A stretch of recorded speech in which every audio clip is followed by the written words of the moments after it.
जय शिवराय. या रायगडाचं श्रीमंत रायगडाचं जे वैभव आहे, त्याची जी श्रीमंती आहे, त्याची जी सुंदरता आहे, ती जर पाहायची असेल तर तुम्हाला एक गोष्ट कळली पाहिजे की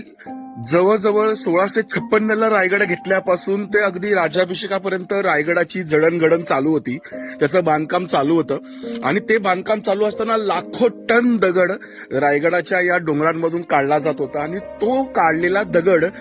कमी कष्टामध्ये आणि जास्त शक्तीनिशी कसा वापर करता येईल याचं उत्तम उदाहरण म्हणजे बघा, प्रत्येक गडकोटांमध्ये अशीच पद्धत असते